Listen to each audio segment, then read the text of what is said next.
ขอต้อนรับเข้าสู่สองฟ้าจำลองสหายหลายคนผู้ช่วยเจ็ดไปประชุมแล้วผู้ช่วยเจ็ดไปประชุมแต่เช้า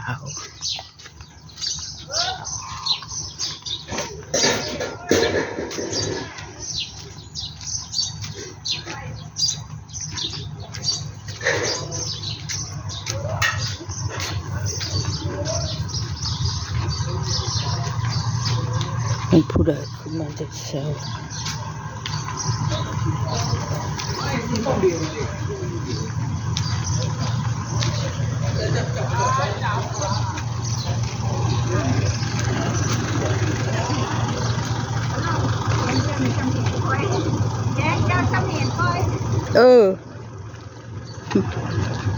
มาแล้วตะลีนะอันนี้เขาไปประชุมพอมาเจ้าคือไปใช้ชิลสะกระท่าเอาอยู่นี่แล้วแล้วในโต้ยจอดทันกระทารถในโต้ยชิลในโต้ยไปซะไปทานเอาวันตอนเราไปชิลฮึไปชิลเลยหากินซื้อกับข้าวหนาวทรงแล้วก็ดิบผักเลยนะอยากได้ว่าที่ให้ตัวนั้นมันมีหลุมค่อยล้มมันยืดคอยพัดอูนเจ้าพัดเลี้ยค่อยให้คักให้ได้ตัวน่ะคอยหาดิบพิบดีหมูก็จะก็ใช่เจ้าบุกล้าใช้บ่กล้าเดี๋ยวก็ตัวก็ได้ซื้อนั่นเสื้อยาวๆแบบนี้ก็ได้ซื้อยาวๆก็ทำเพื่อจะอยู่ในหันหลายนี่เอาบัด2ที่2หลายสิบแล้วแต่ดองกัดนอนอยู่ที่เลยอันเมื่อคืนจักนอนอยู่บ้านเหรอนอนอยู่ที่เลยนอนอยู่คนเย็ดป้าวะหนาวไหม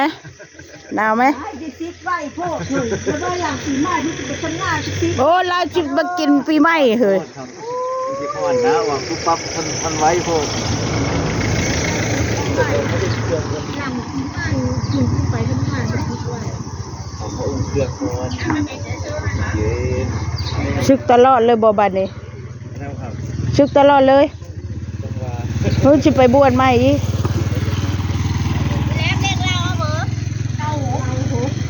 โอ้ยเขาซื้อ79กันว่าแล้วเลขเก้าเมื่อคืน369อีนางนี่ยังนำมาอยู่ดูก็ทั้งน้ำหมดตอนเช้าก็ดังไฟพิงกันเลยเลขที่โตแล้วเหลือ03เนาะ0369จะซื้อ6ตัว4ซื้อยาอยู่เวทนะซื้อเวทนะซื้อน้ำบ้านท่านเอาเลขข้างหน้าหัวหลางอันบักอันหนุ่มเดี๋ยวมาซื้อปะกองการโกยนะ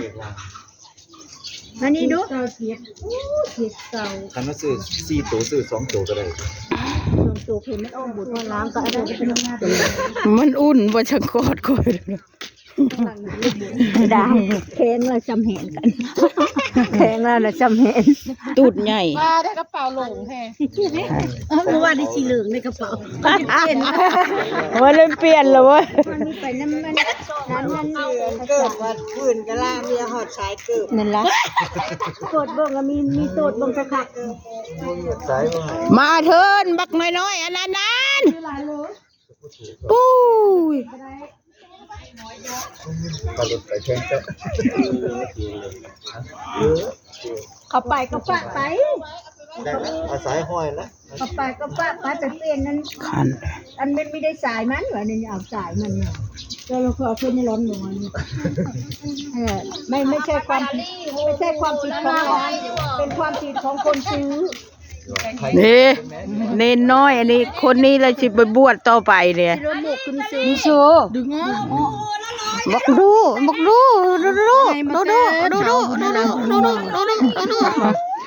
มา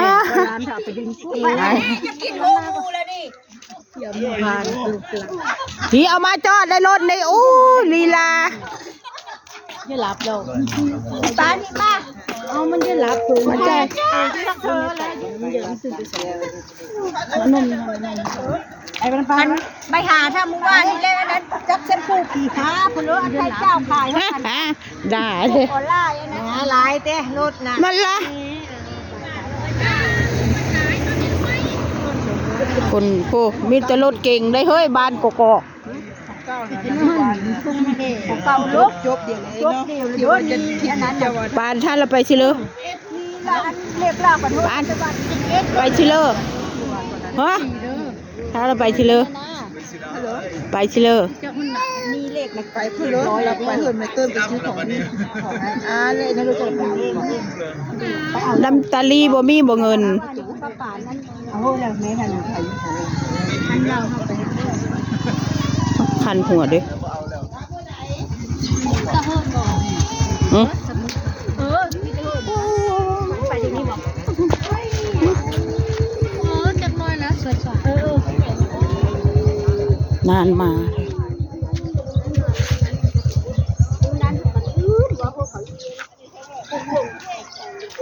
ภูเหล็กไฟดู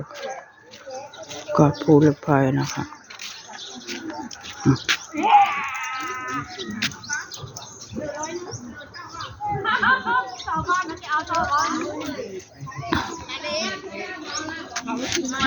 ตรงนั้นเขาสูรีกันค่ะหนาวเขาพิงไฟค่ะนี่ภูฝาแอกค่ะทางไปบ้านกกตูมเอ้าคือเมื่อเลยอ่ะซับเมื่อแหละโอ้ ปีเล่าไปรีบไปเอาปีใหม่มาวันนี้เราโดนเขาเรียกรวยเข้ามาดิรวย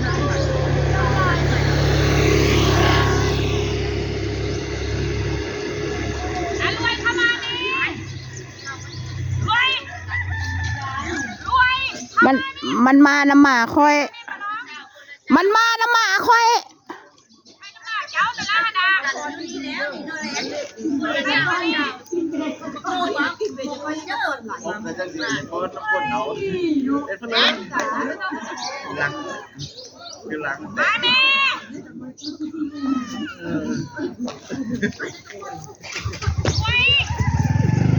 รวยมาไม่รวยได้ยินอยู่บ่แม่เท่าเอิญน่ะหืม มันจะล้างมาอยู่อย่านอนมาแม่เราขึ้นจับใหญ่ตัวนี้มาจ้ะ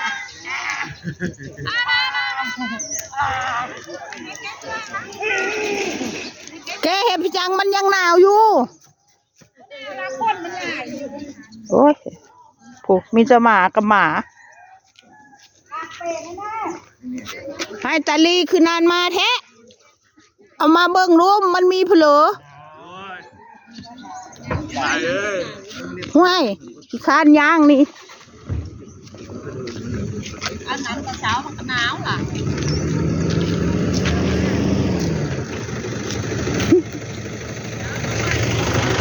โอ้รถชีประตูแท้วะแย้มหัวหมูหัวละร้อยแย้มหัวหมูหัวละร้อยชิเลว่าค่าเนื้อผัด พื้นไหน เอา ถ้าเบ็ดไหนพูดตีกันซะแล้วพื้นที่30ได้แม่ ค่อยเลยมาดักท่า พื้น ว่า แต่ คน เอาทุนเอาพูดหนึ่งรอรู้หนึ่ง บ่พูดแล้วเฮ้ย โล ค่อย นึง เอาผู้เดียว รู้หนึ่งบ่ โลนึงสักบาท 250 หลายเลยเอาเนื้อก้อยได้ แม่นเนี่ยก็ล้วนเลยได้ เอาให้ค่อยเลยเด้อจ้ะ โลนึงเนาะ เออ ครับ เอาคันแม่นเจ้าบ่เห็นค่อยเจ้าพากไว้นำอายุเงินค่อยจะเอาเข้าไปให้ก็ได้ ครับ มียากสำหรับ บ่ ค่อย เปลี่ยน นะครับ บ่เปลี่ยน เออ ครับ โอเค ครับ แง่มาแม่หมูนี่ ฮีโมยเฮ้ยคุณนายเอ้ย กระดูกขายแบบไรกระดูก กิโลละ50 โอ้ย มื้อนี้200นะ โอ้ยบ่เอาฮอดพุ่น นี่อันเนี้ยว่ะ ขาหมูเขาจองแล้วเพิ่นนี่ ขาหมูบ่มีแล้วขาหมูเบิดเลย บ่เลยจ้ะ บ่ได้ขามื้อขาหมูได้ซะมีแต่ น่ะ อืม ไปฆ่ามาไอ้เพชรเฉยนี่ อันไหน อันนี้ อันไหน อันนี้ล่ะปัดเอามาเพนเลยสาบว่า ชื่อหัวหมูย่างนี่ ฮีมูจะไม่เอา บ่มีบ่หูมันนะวันนี้ก็ หูนี่สิหูน หูชกบ้าน มือแรก หูร้อยหนึง ก็100พุ่นไรแหน่เบ้ย 80 บาท มูน่ะ มีหูมัน หีมัน หู 80 มั บาน ทว่าเอาอีกว่าน่ะ ฮีมูแล้วมันเหม็น อย่างนี้ แง้มเอาถือไปเด้อนี่กูซื้อแล้ว มองนี่แล้วนี่ มื้อแรง ถือไป บ่ายสามนี่ เดี๋ ก็ ยว ล กู ง จ่ายนี่ อ๋อเก๋ไงคิดไง ชุดนึงเบ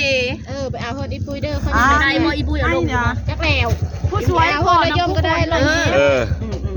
อีแจ๊บเด้พอแล้วก็ยังว่าโอ้ยพ่อเธอเท่าล้ำเท่าเลย โอเคครับประ